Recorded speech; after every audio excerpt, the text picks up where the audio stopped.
Hello and welcome to Time About the Movies Flashback, and today we're flashing back to June 12th, 1987, with 4 movies to look at. Some notably good ones here, and then a couple that are not as good. So, let's get to the good stuff first. Let's start with the biggest new release of the weekend, John McTiernan's action-adventure sci-fi film, Predator.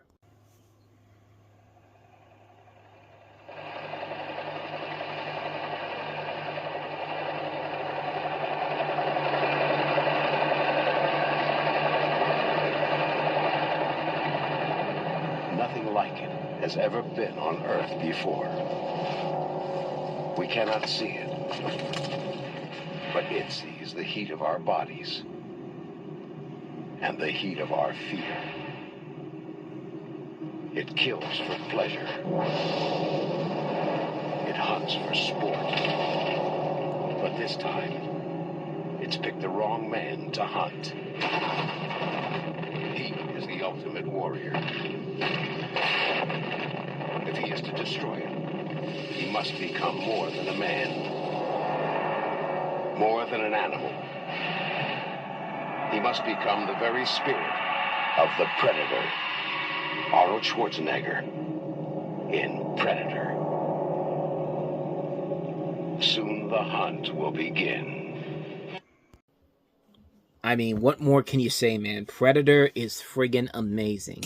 You have Arnold Schwarzenegger as Dutch Schaefer, the leader of an elite paramilitary rescue team on a mission to save hostages in guerrilla-held territory in a Central American rainforest to encounter the deadly Predator, a skilled, technologically advanced extraterrestrial who stalks and hunts them down. You have Carl Weathers, Jesse Ventura, Shane Black among the cast in here, directed by John McTiernan, who did Die Hard the year later. I mean, do I really need to say much more about this movie? It's Predator. It's a friggin' awesome movie. It's Schwarzenegger at his best. It has the great lines, the great memorable moments. The Predator is awesome. You know, Stan Winston's creative effects are very good. This is a great movie. This is a great action-adventure film, and just such a great film with many memorable quotes, you know, get to the chopper, look, is you son of a bitch, you know, Dylan, you son of a bitch, the handshake, you know, just everything about this movie is just friggin' amazing. It's a good, fun time. It's a very fun, action-packed movie. It delivers on the goods. It never slows down. It just keeps you on the edge of your seat, and it's a really damn good movie. I mean, really, what more do I gotta say about it? It's friggin' Predator. It's an awesome movie. If you have not seen it, get off your ass and go see Predator, plain and simple. So, solve that problem for you. So let's tackle something heavier like World Hunger, or... Okay, we won't go that far, but let's move on to another really good movie that maybe quite doesn't have the same legacy as Predator does, but it's still a really good movie, too, The Witches of Eastwick. In the quiet town of Eastwick, where nothing ever changes, 3 beautiful women are about to discover powers they never dreamed they had. Who should we be looking for? He should be really handsome. Nice eyes. Now, the man of their dreams is here. Jane, at last we meet. To stay for a spell. Who are you? Just your average, horny little devil. With the Witches of Eastwick. We could do things you haven't any idea. You know what's going on over there? She says she sees the devil here in Eastwick. If you were the devil, would you come to Eastwick? Oh, I don't know. Are you going to seduce me too? Women, a mistake? Or did he do it to us on purpose? Jack Nicholson, Cher, Susan Sarandon, Michelle Pfeiffer. The Witches of Eastwick. Hocus pocus. Or maybe I should say not as successful as Predator was. It was a big hit when it came out, but, I mean, compared to this to Predator, Predator is definitely the one that more people remember, but regardless, this is still a pretty awesome movie. You have Cher, Michelle Pfeiffer, and Susan Sarandon as 3 best friends who are unaware that they are witches, and their regular meetings have formed an informal coven. And the arrival in town of a mysterious man, played by Jack Nicholson, who starts courting them, marks the start of a back and forth between him and the 3 women. And as you can see, it's a very special effects heavy movie, and just such a good, fun time all across the board. This is directed by George Miller. George Miller, of course, this was the guy that he did, before this was mostly known for the Mad Max movies, and this wasn't really, most people didn't really know who he was, except for, you know, The Road Warrior and Beyond Thunderdome. This was a chance for him to branch himself outside of those movies in particular, and it works really well. I mean, he really gets a chance to show that he has an interesting directorial vision that still holds up even after all these years later. I mean, the last movie he did, Furiosa, was pretty freaking awesome. But, I mean, you've got Cher, Susan Sarandon, Michelle Pfeiffer, Jack Nicholson. It's very hard to screw a movie this badly up with just those actors in there. I mean, it's happened before with Nicholson several times with some notable movies that were not great successes, especially with him and Meryl Streep. There were a couple of them in the 80s that weren't as successful, but this is a great movie. This is a really fun movie. The visuals are impressive. The cinematography done by the same person that did the cinematography for Amadeus. And I think he also did The Godfather, too, if I'm not mistaken. I don't know if this is the same cinematographer or not. Vilmos Zsigmond. I think he did. Let me see.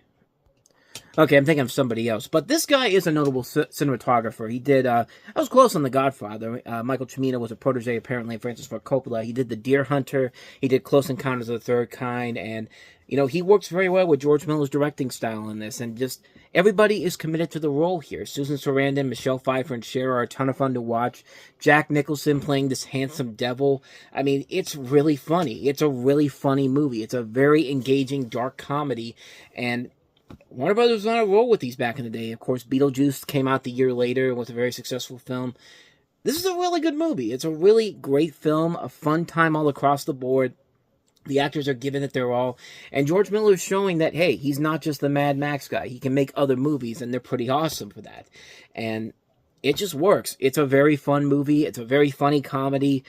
What more can you say? The Witches of Eastwick is pretty awesome. Now let's get to the crappy movies. Let's start off with the first of the two that we have here, Martin Sheen and the Believers.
There are some prayers which should never be answered.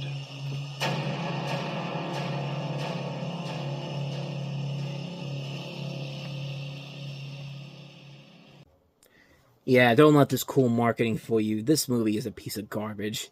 After the death of his wife, Martin Sheen, who plays a police psychiatrist, moves to New York, and there he has to help in the investigation of the murder of two youths who seem to have been immolated during a cult ritual.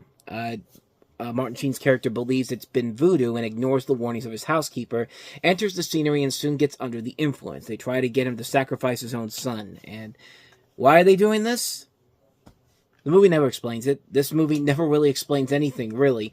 And that really is the major problem with the film. They don't explain a goddamn thing that happens in this movie. It's just that things happen for a reason. You're supposed to go along with it. And no, you can't do that, especially in a movie like this, with people like Martin Sheen, Robert Loggia, and director John Schlesinger, who did Midnight Cowboy. I mean, I expect a whole lot better from them, and this just feels like a movie that's a little one-note film, and uses the stereotypical route that you would see that the elements that they're going with here, like all these different, like the evil people here are literally dressed up in the makeup and all that stuff, like it's the stereotypical, satanic ritual abuse type of stuff, which was very prevalent in the 1980s. I mean, this isn't new stuff that they were covering back then. This was right around the time when that was really all over the place, and it just doesn't work. It just isn't a scary movie. It's not intimidating. The trailers do a better job of giving you the best moments in there, but if that's the best you can do here with that there, and I expect so much more with the cast they have in here. Jimmy Smits is in here too, Harris Yulin from Ghostbusters 2 and Stuart Says His Family, and again, John Schlesinger. John Schlesinger has made a lot of good movies and made a Best Picture winner. I mean, you expect so much more from this, but it just falls into a typical, stereotypical movie that just there's nothing spiritual, there's nothing successful about this whole thing that they're trying to accomplish here. It's a movie that's just so poorly put together and just is there to be just shock value. It's a shock value movie that has nothing of value to it whatsoever.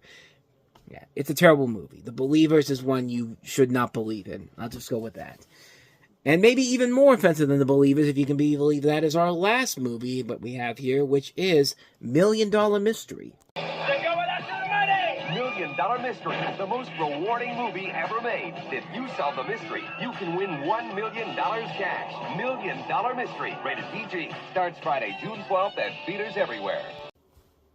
They really had the balls to say that this was going to continue into December of that year. Like, this movie was going to be so successful that they were going to put this out there, have this contest go on until the end of the year in 1987. And this thing barely lasted a month in theaters, and it's clearly not hard to see why. A disparate group of travelers are eating in an isolated restaurant when a man drops dead of a heart attack, played by Tom Bosley. But before he dies, they discover that he is wanted for stealing several $1 million. And he tells them that he's hidden $1 million in each of the 4 different locations and gives them clues as to where the locations are. They all then take off and try to get to the hidden treasure before any of the others do. And the gimmick of this movie was that someone actually did hide $1 million somewhere, and if you went to see the movie, you can go out and follow the clues, and you just might be able to find it. Or you could just go to your grocery store and buy Glad bags. I mean, Glad was the main sponsor of this ad, and those things literally had the sweepstakes inside of the packages. So you don't even need to see the damn movie to figure out where the clues are. I mean, they give you an indication of where the clues are at. It was so easy that a 14-year-old could do it. It could find it. And in fact, a 14-year-old did do that. Turns out that the winner of the contest ended up being a 14-year-old girl from Bakersfield, California, who successfully guessed where the loot was, and they found out it was in the bridge at the nose of the Statue of Liberty. And apparently thousands of other contest people arrived at the same answer, so they basically had a raffle, and her entry was chosen in a random drawing. So, yeah, you completely wasted your time making this movie and even putting the movie out there if it was so easy to find. You don't think anybody in New York City would have figured out that, the Statue of Liberty is visited by millions of people every single year. You don't think one of those people would have found something very strange if they didn't look inside the Statue of Liberty where this $1 million was at and think, that's very peculiar. I mean, why is that there? Instead of just grabbing it and then just having it be like nothing about this movie makes any sense whatsoever. And it would help if the movie was funny, which it's not. You can clearly tell it's supposed to be it's a mad world of the 80s, but the differences between that movie and this movie is that movie was really funny. It had a lot of really good talented people in there. There's a lot of good talented people in this movie. Young comedic actors, Eddie Deasing, Mandark from Dexter's Laboratory, Rick Overton from Groundhog Day, Rich Hall, Kevin Pollak, Tom Bosley. I mean, there's a lot of people in here, but the problem is with this movie is that everybody in here is stupid. Once they find each of the $1 million, they find it, they think they got away from it, and then all of a sudden they do something stupid where all the money falls out, and it falls into like a river or something, and all of a sudden it's just like, well, there goes $1 million. Well, there goes $1 million. Well, there goes $1 million. And it's like watching a gambling video online of somebody betting all this money, thinking that it's going to help them improve their clout and all that, but then you look at it and you realize, no, you just got rid of $4 million in the stupidest way possible, and that happens every single time in this movie. Not once in this movie is it any different or anything that inspiring or anything enjoyable, and there's just nothing there whatsoever. And what's the worst thing about this movie is that this is the last thing Richard Fleischer will be associated with, because this was the last thing he directed. The director of Fantastic Voyage, Dr. Dolittle, Tora, I mean, good Lord, the last few movies he did before he died are just, look at this list here. The Jazz Singer, the Neil Diamond one. Tough Enough, Amityville 3D, Conan the Destroyer, Red Sonja, and this movie here. What a way to go end your illustrious film career with movies that made your name. With 20,000 Leagues Under the Sea was another one he did. Dr. Dolittle, But no, this is how you end your career, and it's such a terrible, terrible movie. And again, gimmick aside, the movie could be funny if you actually tried. I mean, there were movies that were trying to go down the route of Cannonball Run. I mean, Cannonball Run tried to do it at the end of the decade with Speed Zone and failed miserably at that. Like, I mean, yeah, it would have been cool to see the days of the old, let's get all these big stars together and let's have them act out. It worked with Cannonball Run the first time around. I mean, that was a funny movie. Very, very silly, but fun all across the board. But ever since then, it's just like every time they try to do one of these movies, it just did not work and failed miserably. And this one, I think, really is more offensive than The Believers. The Believers was at least trying to be something. This is a movie that has a gimmick that is so bad that you don't even need to see the damn movie to enter the contest. So what's the point of even making the movie? I mean, nothing about this makes any sense whatsoever. To quote Val Kilmer in Batman Forever, it just raises too many questions. And yeah, what more can you say, man? $1 Million Mystery. There ain't no mystery that's worth $1 million in this movie. I mean, you'd be better off going on Who Wants to Be a Millionaire if you want $1 million that badly. Hell, go down to a casino, and you could probably win $1 million more than you could with this goddamn movie. So with that said, that wraps this edition of Time About the Movies Flashback up. And the next time we meet, we'll head to the start of the month of June 1987 with Brian De Palma's The Untouchables, which got Sean Connery an Academy Award, along with Kevin Costner starring in that one. John Lithgow starring in the Steven Spielberg-produced Harry and the Hendersons. Captive Hearts, which was originally a Paramount production. Benji the Hunted, which is more notable for A, the Siskel and Ebert review, and B, for having one of the most badly put together shots of a wolf being thrown off a mountain you'll ever see. We'll delve into that next time around. And also Wind Rider and Shady. So 6 films to look at next time. We'll take a look at those movies then. But until then, thanks for watching, and I hope you enjoyed this. If you did, hit that like button, hit the subscribe button, check out the last couple of episodes I've done, and also hit the notification button. With all that said, I'm off. I'll see you guys next time, and until then, as always, take care.